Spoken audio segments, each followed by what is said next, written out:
आता गांधीगिरीचा विषय झाला. गांधीगिरी संबंधात मी एकदा असं म्हणालो होतो की गांधी या देशाने निर्माण केला, गांधी नावाचा विचार दिला, पण गांधी काय हे कळण्यासाठी आता मला पिक्चर बघावे लागतात. ही खरं म्हणजे शोकांतिका आहे.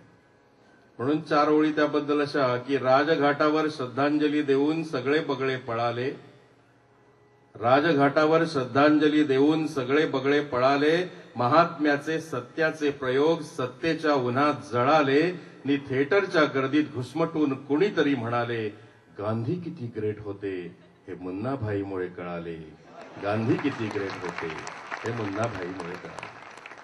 त्यामुळे आज अस्सल कळत नाही, काय डुप्लिकेट असेल, नक्कल असेल तर त्याला अधिक भाव.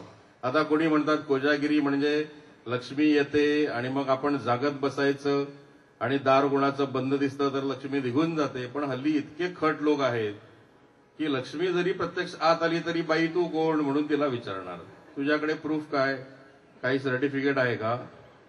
त्यावरून सहज आठवलं एक छोटीशी कविता परवा केलेली पुणे फेस्टिवलला की देऊळ उघडं दिसलं म्हणून श्रीराम आत शिरले, देऊळ उघडं दिसलं म्हणून श्रीराम आत शिरले, तर पुजाऱ्यानं विचारलं तुम्ही कोण, ते म्हणाले मी श्रीराम.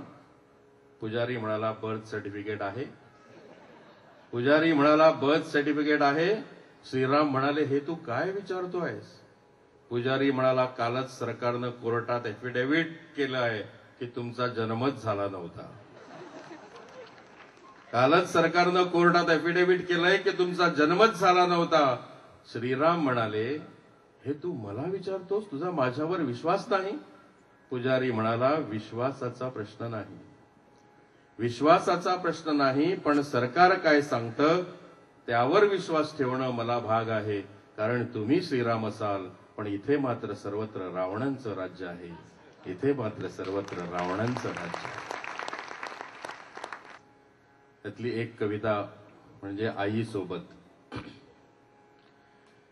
आईसोबत सरपण तोडायला पारपोळीच्या डोंगरावर गेलो, तिथं तिनं पाषाणावर उमटलेली बेताळाची पावलं दाखवली, तिनं पाषाणावर उमटलेली बेताळाची पावलं दाखवली.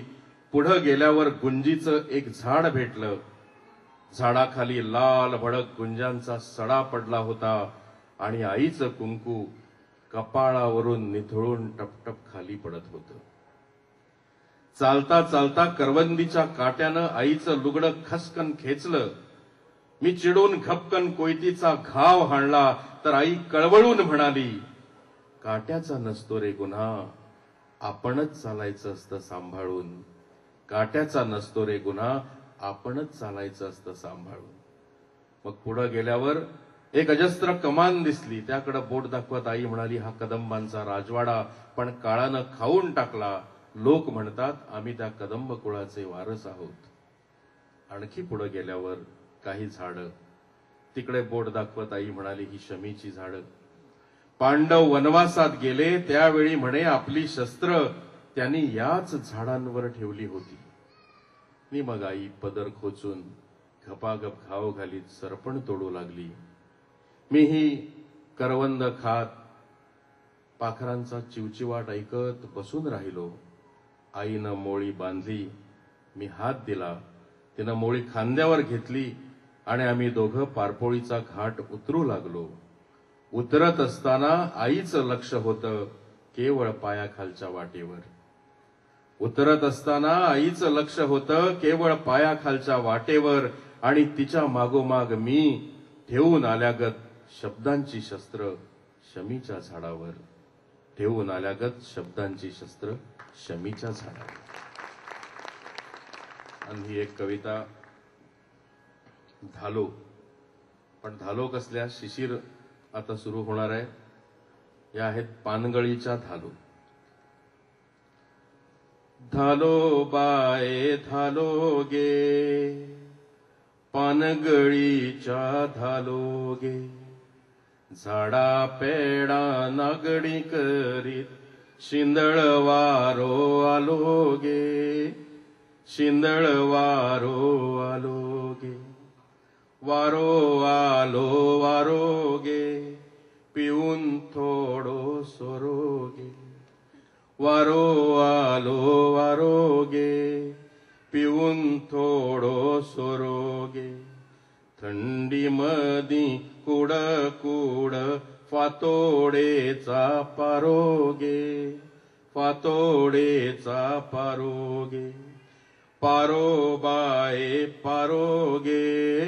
कोंबड्याचो आरोगे. पारो बाये पारोगे. कोंबड्याचो आरोगे. डोंगुरलेच्या डोईवर किरणांचो भारोगे. किरणांचो भारोगे. भारो बाये भारोगे. गरगर घुतारोगे. भारो बाये भारोगे. गरगर घुतारोगे. बुडवला पाणीयात चंद्रिमाचा करोगे. चंद्रिमाचा करोगे. जाल्यो बाये जाल्योगे. पानगळीच्या धालोगे. जाल्यो बाये जाल्योगे. पानगळीच्या धालोगे. सावरीच्या बोंडावर रंभा अवसर आलोगे. रंभा अवसर आलोगे. धालो बाये धालोगे. धालो बाये धालो.